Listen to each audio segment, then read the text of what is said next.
ಎಲ್ರಿಗೂ ನಮಸ್ಕಾರ. ಎಲ್ಲರಿಗೂ ಉಷಾಂತರಂಗ ಯೂಟ್ಯೂಬ್ ಚಾನಲ್ಗೆ ಸ್ವಾಗತ. ಇವತ್ತಿನ ವಿಡಿಯೋದಲ್ಲಿ ಗೃಹಲಕ್ಷ್ಮಿ 30, 31 ಹಾಗೆ 32ನೇ ಕಂತಿನ ಅಪ್ಡೇಟ್ಸ್ ಬಗ್ಗೆ, ಹಾಗೆ ಪಿಂಚಣಿ ಹಣ ಯಾರೆಲ್ಲ ಸಂಧ್ಯಾ ಸುರಕ್ಷಾ ಆಗಿರ್ಬೋದು, ವಿಧವಾ ವೇತನ ಆಗಿರ್ಬೋದು, ವೃದ್ಧಾಪ್ಯ ವೇತನ ಆಗಿರ್ಬೋದು, ಮನಸ್ವಿನಿ ಆಗಿರ್ಬೋದು, ಯಾರೆಲ್ಲ ಪಿಂಚಣಿ ಹಣ ತಗೊಳ್ತಿರ್ತೀರಾ, ಆಗಸ್ಟ್ ತಿಂಗಳು ಪಿಂಚಣಿ ಹಣ ಯಾವಾಗ ಬರುತ್ತೆ, ಹಾಗೆ ಅಕಸ್ಮಾತ್ ನಿಮ್ದೇನಾದ್ರು ಜೂನ್ ಜುಲೈ ಮೇ ತಿಂಗಳದ್ದು ಏನಾರು ಬಂದಿಲ್ಲ ಅಂದರೆ ನೀವುಗಳು ಏನು ಮಾಡಬೇಕು, ಕಂಪ್ಲೀಟಾಗಿ ಇದೆಲ್ಲದ್ರ ಬಗ್ಗೆ ಮಾಹಿತಿನ ಕೊಡ್ತೀನಿ. ವಿಡಿಯೋನ ಸ್ಕಿಪ್ ಮಾಡ್ದಲೇ ಬಿಗಿನಿಂಗಿಂದ ಎಂಡ್ವರೆಗೂ ಪೂರ್ತಿಯಾಗಿ ನೋಡಿ. ಹಾಗೆ ಯಾರೆಲ್ಲ ವಿಡಿಯೋಸ್ನ ನೋಡ್ತಾ ಇದ್ದೀರಾ ಪ್ರತಿಯೊಬ್ಬರಿಗೂ ಕೂಡ ಥ್ಯಾಂಕ್ ಯು ಸೋ ಮಚ್. ಯಾರೆಲ್ಲ ಫಸ್ಟ್ ಟೈಮ್ ನನ್ನ ವಿಡಿಯೋಸ್ನ ನೋಡ್ತಾ ಇದ್ದೀರಾ ಅಥವಾ ಚಾನಲ್ನ ಸಬ್ಸ್ಕ್ರೈಬ್ ಮಾಡ್ಕೊಳ್ಳದಲ್ಲೇ ನೋಡ್ತಾ ಇದ್ದೀರಾ ಅಂತಂದರೆ ಉಷಾಂತರಂಗ ಯೂಟ್ಯೂಬ್ ಚಾನಲ್ನ ಸಬ್ಸ್ಕ್ರೈಬ್ ಮಾಡ್ಕೊಳ್ಳಿ. ಜೊತೆಗೆ ಬೆಲ್ ಐಕನ್ನಲ್ಲೂ ಕೂಡ ಆಲ್ ಅಂತ ಸೆಲೆಕ್ಟ್ ಮಾಡ್ಕೊಳ್ಳಿ. ಆವಾಗ ನಿಮಗೆ ನೋಟಿಫಿಕೇಷನ್ಸ್ ಬರ್ತಾ ಇರುತ್ತೆ. ನಿಮ್ಮ ಫ್ರೀ ಟೈಮಲ್ಲಿ ನನ್ನ ಎಲ್ಲ ವೀಡಿಯೋಸ್ನ ನೋಡ್ಬೋದು. ನಿಮಗೆ ನನ್ನ ಚಾನಲಲ್ಲಿ ರಾಜ್ಯ ಸರ್ಕಾರ, ಕೇಂದ್ರ ಸರ್ಕಾರದಿಂದ ಬರುವಂತಹ ಹೊಸ ಹೊಸ ಅಪ್ಡೇಟ್ಸ್ಗಳಾಗಿರ್ಬೋದು, ಹೊಸ ಯೋಜನೆ ಬಗ್ಗೆ ಮಾಹಿತಿ ಆಗಿರ್ಬೋದು, ಅಥವಾ ಪೋಸ್ಟ್ ಆಫೀಸ್ನ ಸ್ಕೀಮ್ಸ್ ಬಗ್ಗೆ ಆಗಿರ್ಬೋದು, ನಾನು ಪ್ರತಿಯೊಂದನ್ನು ಕೂಡ ಅಪ್ಡೇಟ್ ಮಾಡ್ತಿರ್ತೀನಿ. ಹಾಗಾಗಿ ಸಂಪೂರ್ಣವಾಗಿ ವಿಡಿಯೋನ ನೋಡಿ, ಲೈಕ್ ಮಾಡಿ, ಹಾಗೆ ವಿಡಿಯೋ ಬಗ್ಗೆ ನಿಮ್ಮ ಅನಿಸಿಕೆ ಅಭಿಪ್ರಾಯನ ಕಮೆಂಟ್ ಮಾಡಿ. ಆಗ ಬೇರೆಯವ್ರಿಗೂ ಕೂಡ ಗೊತ್ತಾಗುತ್ತೆ. ಹಾಗೆ ಸಬ್ಸ್ಕ್ರೈಬ್ ಮಾಡ್ಕೊಳ್ದಲ್ಲೇ ನೋಡ್ತಿದ್ರೆ ಮಾಡ್ಕೊಳ್ಳಿ. ಫ್ರೆಂಡ್ಸ್ ಆ್ಯಂಡ್ ಫ್ಯಾಮಿಲಿಗೂ ಕೂಡ ಶೇರ್ ಮಾಡಿ ಅಂತ ಹೇಳ್ತಾ ಬನ್ನಿ ಇವತ್ತಿನ ವಿಡಿಯೋನ ಶುರು ಮಾಡೋಣ. ಮೊದಲನೇದಾಗಿ ಪಿಂಚಣಿ ಹಣದ್ರ ಬಗ್ಗೆ ತಿಳಿಸ್ಕೊಟ್ಬಿಡ್ತೀನಿ. ತುಂಬ ಜನ ಕಮೆಂಟ್ ಮಾಡ್ತಿದ್ರಿ ಆಗಸ್ಟ್ ತಿಂಗಳು ಪಿಂಚಣಿ ಹಣ ಯಾವಾಗ ಬರುತ್ತೆ ಅಂತ. ಇನ್ನೂ ಕೆಲವೊಬ್ರು ಕೇಳ್ತಾ ಇದ್ದೀರಾ ನಮಗೆ ಮೇ ಜೂನ್ ಜುಲೈ ತಿಂಗಳದ ಇನ್ನೂ ಬಂದಿಲ್ಲ, ನಮ್ಗೆ ಯಾವಾಗ ಬರುತ್ತೆ ಅಂತ ಹೇಳಿ ಅಂತ. ಖಂಡಿತವಾಗ್ಲೂ ಅಕಸ್ಮಾತ್ ನಿಮ್ಗೆ ಇನ್ನೂ ಮೇ ಜೂನ್ ಜುಲೈ ತಿಂಗಳದ್ದು ಇನ್ನೂ ನಿಮಗೆ ಪಿಂಚಣಿ ಹಣ ನೀವು ಯಾವ್ದು ತೊಗೊಳ್ತಿದ್ದೀರಾ ಬಂದಿಲ್ಲ ಅಂದರೆ ದಯವಿಟ್ಟು ಒಂದ್ಸತಿ ನೀವು ತಾಲೂಕು ಆಫೀಸಲ್ಲಿ ಪಿಂಚಣಿ ವಿಭಾಗ ಇರುತ್ತಲ್ಲ ಅಲ್ಲೋಗಿ ನೀವು ಭೇಟಿ ಮಾಡಿ ಚೆಕ್ ಮಾಡಿಸಿ ನಿಮ್ಮ ಪಿಂಚಣಿ ಸ್ಟೇಟಸ್ ಹೇಗಿದೆ ಅಂತ. ಯಾಕಂದರೆ ಪರಿಷ್ಕರಣೆ ಮಾಡ್ತಾ ಇದ್ರಲ್ಲ ತುಂಬ ಜನದ್ದು ಹೋಲ್ಡಲ್ಲಿ ಇಟ್ಟಿದ್ದಾರೆ, ಕೆಲವ್ರದ್ದು ಕ್ಯಾನ್ಸಲ್ ಮಾಡಿದ್ದಾರೆ. ಸೊ ಕೆಲವ್ರದ್ದು ಡಾಕ್ಯುಮೆಂಟ್ನ ಸಬ್ಮಿಟ್ ಮಾಡೋಕ್ಕೆ ಹೇಳಿದ್ದಾರೆ. ಸೊ ಅಂಥವ್ರದ್ದೆಲ್ಲ ಪೆಂಡಿಂಗ್ ಉಳಿಸ್ಕೊಂಡಿರ್ತಾರಲ್ಲ, ಹಾಗಾಗಿ ಅಕಸ್ಮಾತ್ ನಿಮ್ಮದು ಬರ್ತಾ ಇಲ್ಲ ಅಂತಂದರೆ ಅಟ್ಲೀಸ್ಟ್ ನೀವು ಹೋಗಿ ಕೇಳಿದ್ರೆ ಏನಕ್ಕೆ ಬರ್ತಾ ಇಲ್ಲ ಅಂತ ಗೊತ್ತಾಗುತ್ತೆ. ನಿಮ್ಮದು ಏನಾರು ಹೋಲ್ಡಲ್ಲಿ ಇಟ್ಟಿದ್ದಾರಾ, ಸಾಕಷ್ಟು ಜನಕ್ಕೆ ಡಾಕ್ಯುಮೆಂಟ್ನ ಸಬ್ಮಿಟ್ ಮಾಡೋಕ್ಕೆ ಹೇಳಿದ್ದಾರೆ. ಯಾರ್ದೆಲ್ಲ ಅನುಮಾನಾಸ್ಪದವಾಗಿರ್ತಂದರೆ ಯಾರೆಲ್ಲ ಅನರ್ಹರು ಕೂಡ ತುಂಬ ಜನ ಪಿಂಚಣಿ ಹಣ ತಗೊಳ್ತಿದ್ದಾರೆ ಅಂದ್ಬಿಟ್ಟು ಪರಿಷ್ಕರಣೆ ಮಾಡ್ತಿದ್ರಲ್ಲ, ಹಾಗಾಗಿ ನಿಮ್ಮದು ಏನಾದ್ರು ಡೌಟ್ ಇತ್ತು, ನಿಮ್ಮದು ಆದಾಯ ಆಗಿರ್ಬೋದು, ನಿಮ್ಮ ವಯಸ್ಸು ಸಪೋಸ್ ವೃದ್ಧಾಪ್ಯ ವೇತನ ಎಲ್ಲ ಇಷ್ಟು ಏಜ್ ಆದಮೇಲೆ ಅಥವಾ ನಿಮ್ಮ ಇನ್ಕಮ್ ಇಷ್ಟಿರಲೇಬೇಕು ಅಂತ ಕೆಲವು ಕಂಡೀಷನ್ಸ್ ಇರುತ್ತಲ್ಲ. ಸೊ ಹಾಗಾಗಿ ಕೆಲವ್ರದ್ದು ಡಾಕ್ಯುಮೆಂಟ್ನ ಸಬ್ಮಿಟ್ ಮಾಡೋಕ್ಕೆ ಹೇಳಿದ್ದಾರೆ. ಸೊ ಅಕಸ್ಮಾತ್ ನಿಮ್ಗೇನಾರ ಮಾಡೋಕ್ಕೆ ಹೇಳಿದ್ದು ನೀವೇನಾರ ಡಾಕ್ಯುಮೆಂಟ್ ಸಬ್ಮಿಟ್ ಮಾಡಿಲ್ಲ ಅಥವಾ ನಿಮ್ದು ಏನಾರ ಅನರ್ಹರು ಅಂತ ಕ್ಯಾನ್ಸಲ್ ಮಾಡಿಬಿಟ್ಟಿದ್ದಾರಾ ಏನು ಅಂತ ಅಟ್ಲೀಸ್ಟ್ ಗೊತ್ತಾಗುತ್ತೆ ಹೋಗಿ ಚೆಕ್ ಮಾಡಿಸಿದ್ರೆ. ಅಕಸ್ಮಾತ್ ನಿಮ್ದು ಏನಾರ ಡಾಕ್ಯುಮೆಂಟ್ ಬೇಕು ಅಂತಂದರೆ ನೀವು ಹೋಗಿ ಡಾಕ್ಯುಮೆಂಟ್ನೆಲ್ಲ ಸಬ್ಮಿಟ್ ಮಾಡಿ. ನೀವು ನಿಜವಾಗ್ಲೂ ಅರ್ಹರಿದ್ದೀರಾ ಅಂತಂದರೆ ನಿಮಗೆ ನಿಮ್ಮದು ಏನಾದ್ರು ಕ್ಯಾನ್ಸಲ್ ಆಗಿತ್ತು, ಹೋಲ್ಡಲ್ಲಿ ಇಟ್ಟಿದ್ರು ಅಂತಂದರೆ ಆ್ಯಕ್ಟಿವ್ ಮಾಡಿಕೊಡ್ತಾರೆ. ಆಗ ಪೆಂಡಿಂಗ್ ಪಿಂಚಣಿ ಹಣ ಎಲ್ಲ ನಿಮ್ಮ ಖಾತೆಗೆ ಜಮೆ ಆಗುತ್ತೆ. ಅಕಸ್ಮಾತ್ ನಿಮಗೆ ಹಳೆ ಕಂತಿನ ಬಂದಿಲ್ಲ ಅಂದರೆ ದಯವಿಟ್ಟು ಒಂದು ಸತಿ ಅಧಿಕಾರಿಗಳನ್ನ ಭೇಟಿ ಮಾಡಿ. ನೀವು ಸುಮ್ಮನೆ ಬರ್ತಿಲ್ಲ ಅಂತಂದರೆ ಅದು ಬರೋದಿಲ್ಲ. ನೀವು ಅಧಿಕಾರಿಗಳ ಹತ್ರ ಹೋಗಿ ಚೆಕ್ ಮಾಡಿಸಿದ್ರೆ ನಿಮಗೆ ಗೊತ್ತಾಗುತ್ತೆ. ಇನ್ನು ಆಗಸ್ಟ್ ತಿಂಗಳದ್ದು ಯಾವಾಗ ಬರುತ್ತೆ ಅಂತಂದರೆ DBT ಕರ್ನಾಟಕ ಆ್ಯಪಲ್ಲಿ ಅಪ್ಡೇಟ್ ಆಗಿದೆ ಆಗಸ್ಟ್ ತಿಂಗಳ ಪಿಂಚಣಿ ಹಣ ಅದ್ರ ಬಗ್ಗೆ. ಇವತ್ತು ಆಲ್ರೆಡಿ 7ನೇ ತಾರೀಕಲ್ವ, ಸೊ ಇನ್ನು 2-3 ದಿನದಲ್ಲಿ ಬರೋ ಚಾನ್ಸಸ್ ಇರುತ್ತೆ. ಸೊ ಹಾಗಾಗಿ ವೆಯ್ಟ್ ಮಾಡಿ. DBT ಕರ್ನಾಟಕ ಆ್ಯಪಲ್ಲಿ ಅಪ್ಡೇಟ್ ಆಗಿದೆ ಅಂತಂದರೆ ಅತಿ ಶೀಘ್ರದಲ್ಲೇ ಖಾತೆಗಳಿಗೆ ಜಮೆ ಆಗುತ್ತೆ.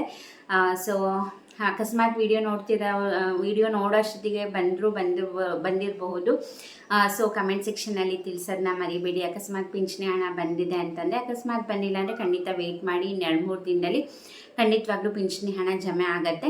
ಹಾಗೆ ನಿಮ್ಮದು ಕೂಡ ಜುಲೈವರೆಗೂ ಎಲ್ಲ ಪಿಂಚಣಿ ಹಣ ಬಂದಿದೆಯಾ, ನೀವು ಯಾವ ಪಿಂಚಣಿ ಹಣ ತೊಗೊಳ್ತಿದ್ದೀರಾ ಅಂತ ಕೂಡ ನನಗೆ ಕಮೆಂಟ್ ಮಾಡಿ. ಹಾಗೆ ಗೃಹ ಜ್ಯೋತಿ ಯೋಜನೆ ಕೂಡ ಮರುಪರಿಶೀಲನೆ ಅರ್ಜಿ ಸಲ್ಲಿಸಾಯ್ತಾ ನಿಮಗೆ ನಾನು ಹೊಸ ಅಪ್ಡೇಟ್ ಕೂಡ ತಿಳಿಸಿದ್ದೀನಿ. ಅಕಸ್ಮಾತ್ ನಿಮ್ಗೆ ಇನ್ನೂ ಅಧಿಕಾರಿಗಳು ಬಂದು ಫಾರ್ಮ್ನ ಕೊಟ್ಟಿಲ್ಲ, ಡಾಕ್ಯುಮೆಂಟ್ನ ಏನು ಇಸ್ಕೊಂಡಿಲ್ಲ ಅಂತಂದರೆ ನಿಮ್ಮ ಹತ್ತಿರದ KEB ಆಫೀಸ್ಗೆ ಹೋದರೆ ನಿಮಗೆ ಅಲ್ಲೇ ಫಾರ್ಮ್ನ ಕೊಡ್ತಾರೆ. ಅಲ್ಲೇ ಫಾರ್ಮ್ನ ಫಿಲ್ ಮಾಡಿ ನೀವೆಲ್ಲ ಡಾಕ್ಯುಮೆಂಟ್ನ ಕೂಡ ತೊಗೊಂಡೋದ್ರೆ ಅಲ್ಲಿ ಅಧಿಕಾರಿಗಳು ವೆರಿಫೈ ಮಾಡಿ ನಿಮ್ಮದು ಅಪ್ಲಿಕೇಶನ್ನ ಇಸ್ಕೊಳ್ತಾರೆ. ಸೊ ಹಾಗಾಗಿ ಅವರೇ ಬರಲಿ, ಅಧಿಕಾರಿಗಳೇ ಬರಲಿ ಅಂತ ಕಾಯಕ್ಕೆ ಹೋಗಬೇಡಿ. ಯಾಕಂದರೆ ತುಂಬ ಲೇಟ್ ಆಗ್ತಾ ಇರೋದ್ರಿಂದ ಈಗ ಆಗಸ್ಟ್ 31ನೇ ತಾರೀಕುವರೆಗೂ ಎಕ್ಸ್ಟೆಂಡ್ ಮಾಡಿದ್ದಾರೆ.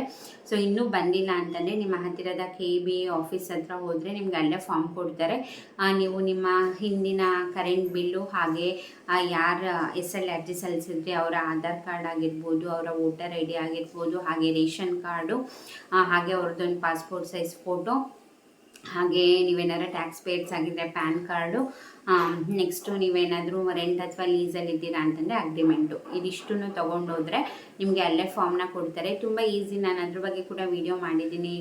ಜೊತೆ ಅರ್ಜಿ ಹೇಗೆ ಸಲ್ಲಿಸಬೇಕು, ಏನೆಲ್ಲ ಆಪ್ಷನ್ನಲ್ಲಿ ಏನು ಫಿಲ್ ಮಾಡಬೇಕು ಅನ್ನೋದ್ರ ಬಗ್ಗೆ. ಸೊ ಈಸಿಯಾಗಿರುತ್ತೆ. ಅವರ ಆಧಾರ್ ಕಾರ್ಡ್ ಆಗಿರ್ಬೋದು, ಫೋನ್ ನಂಬರ್ ಆಗಿರ್ಬೋದು, ವೋಟರ್ ID ನಂಬರ್ ಆಗಿರ್ಬೋದು, ಪ್ರತಿಯೊಂದನ್ನು ಕೂಡ ಅದರಲ್ಲಿ ಎಂಟರ್ ಮಾಡಬೇಕಾಗತ್ತೆ. ಸೊ ಎಲ್ಲದನ್ನೂ ಕೂಡ ಡಾಕ್ಯುಮೆಂಟ್ನ ತೊಗೊಂಡೋದ್ರೆ ಅಲ್ಲೇ ಫಿಲ್ ಮಾಡಿ ನೀವು ಅಲ್ಲೇ ಅಪ್ಲಿಕೇಶನ್ನ ಕೊಟ್ಟು ಬರ್ಬೋದು.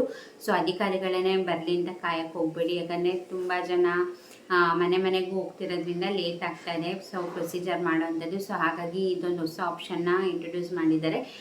KEB ಆಫೀಸ್ಗಳಲ್ಲೇ ಹೋದರೆ ಕೊಡ್ತಾರೆ. ಇನ್ನು ಬೆಂಗಳೂರು ಒಂದು ಕರ್ನಾಟಕ ಒಂದ್ಗೆಲ್ಲ ಹೋಗೋಕ್ಕೆ ಹೋಗಬೇಡಿ. ಅಲ್ಲಿ ಹೋದರೆ ನಿಮಗೆ ಏನೂ ಯೂಸ್ ಇಲ್ಲ, ಅಲ್ಲಿ ಕೊಡೋದು ಇಲ್ಲ, ಅಲ್ಲಿಗೂ ಎಲ್ಲ ಇನ್ನು ಆನ್ಲೈನಲ್ಲೆಲ್ಲ ಅಪ್ಲೈ ಮಾಡೋಕ್ಕಾಗೋದಿಲ್ಲ. ಒಂದು ನಿಮ್ಮ ಮನೆಗೇ ಅಧಿಕಾರಿಗಳು ಬಂದು ಫಾರ್ಮ್ನ ಕೊಡ್ತಾರೆ, ಇಲ್ಲ KEB ಆಫೀಸಿಗೆ ಹೋದರೆ ಅಲ್ಲೂ ಕೂಡ ಕೊಡ್ತಾರೆ. ಸೊ ಕಮೆಂಟ್ ಮಾಡಿ ನೀವು ಗೃಹ ಜ್ಯೋತಿ ಅರ್ಜಿ ಸಲ್ಲಿಸಾಯ್ತಾ ಏನು ಅನ್ನೋದನ್ನ ಕಮೆಂಟ್ ಸೆಕ್ಷನಲ್ಲಿ ತಿಳಿಸಿ. ಇನ್ನು ಗೃಹಲಕ್ಷ್ಮಿ ಯೋಜನೆ ಬಗ್ಗೆ ಹೇಳಬೇಕಂದ್ರೆ ಕೆಲವೊಬ್ರದ್ದು 30ನೇ ಕಂತಿನ ಹಣದಿಂದನೂ ಪೆಂಡಿಂಗ್ ಇತ್ತು, ಕೆಲವೊಬ್ಬರಿಗೆ 32 ಕಂತಿನ ಪೆಂಡಿಂಗ್ ಇತ್ತು, ಕೆಲವೊಬ್ರು 31, 32ನೇ ಕಂತಿನ ಹಣ ಪೆಂಡಿಂಗ್ ಇತ್ತು. ಸೊ ನಿಮ್ದೇನಾದರೂ 30, 31, 32ನೇ ಕಂತಿನ ಹಣ ಪೆಂಡಿಂಗ್ ಇತ್ತು ಅಂತಂದರೆ ಖಂಡಿತವಾಗ್ಲೂ ವೆಯ್ಟ್ ಮಾಡಿ.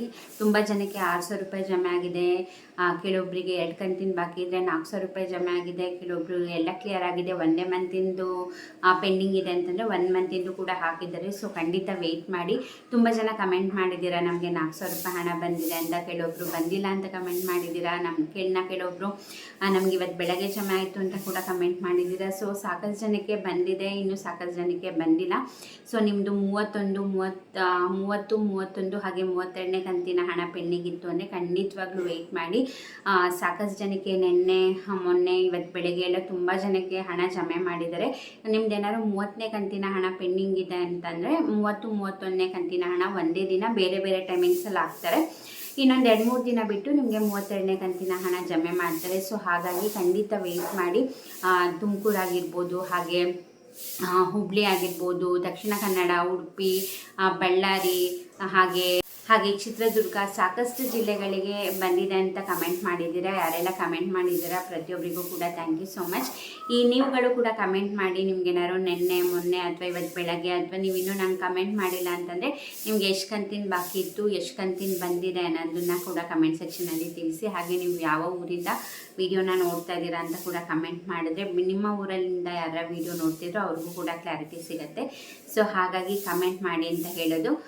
ಐ ಹೋಪ್ ಎಲ್ಲರಿಗೂ ಕೂಡ ಕ್ಲಿಯರ್ ಆಗಿದೆ ಅಂದ್ಕೊಂಡಿದ್ದೀನಿ. 32ನೇ ಕಂತಿನ ಹಣ ಜಮೆ ಆಗ್ತಿರೋದಂತೂ 100% ನಿಜ. ಹಾಗೆ ಪೆಂಡಿಂಗ್ ಹಣ ಯಾರಿಗೆಲ್ಲ ಇತ್ತು ಅವ್ರಿಗೆ ಜಮೆ ಆಗ್ತಿರೋದು ಕೂಡ ನಿಜ. ಸೊ ಹಾಗಾಗಿ ವೆಯ್ಟ್ ಮಾಡಿ. 30, 31, 32ನೇ ಕಂತಿನ ಹಣ ಬಂದಿಲ್ಲ ಅಂದರೂ ಕೂಡ ಅತಿ ಶೀಘ್ರದಲ್ಲೇ ನಿಮ್ಮ ಖಾತೆಗಳಿಗೂ ಬರುತ್ತೆ. ಈ ಸತಿ ತುಂಬ ಟೈಮ್ ತೊಗೊಳ್ಳಲ್ಲ. ಇದ್ರ ಬಗ್ಗೆ DK ಶಿವಕುಮಾರ್ ಅವರು ಕೂಡ ಹೇಳಿದ್ದಾರೆ. ಯಾಕಂದರೆ 30ನೇ ಕಂತಿನ ಹಣ ಈಗೇನು ರಿಲೀಸ್ ಮಾಡಿದ್ರು ಸ್ವಲ್ಪ ದಿನದಿಂದ ತುಂಬ ನಿಧಾನವಾಗಿ ಹಣ ಜಮೆ ಮಾಡ್ತಾಯಿದ್ರು.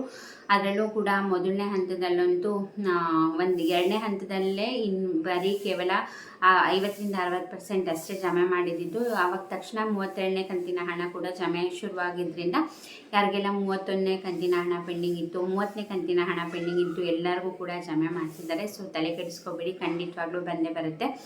ಹಾಗೆ ಎಷ್ಟು ಕಂತಿನ ಬಂದಿದೆ, ಇನ್ನೂ ಎಷ್ಟು ಕಂತಿನ ಬರಬೇಕು, ಹಾಗೆ ಅಕಸ್ಮಾತ್ ಬಂದಿದ್ರು ಕಮೆಂಟ್ ಮಾಡಿ, ಬಂದಿಲ್ಲ ಅಂದರೂ ಕೂಡ ಕಮೆಂಟ್ ಮಾಡಿ. ಹಾಗೆ ವಿಡಿಯೋ ಇಷ್ಟ ಆದರೆ ಲೈಕ್ ಮಾಡಿ.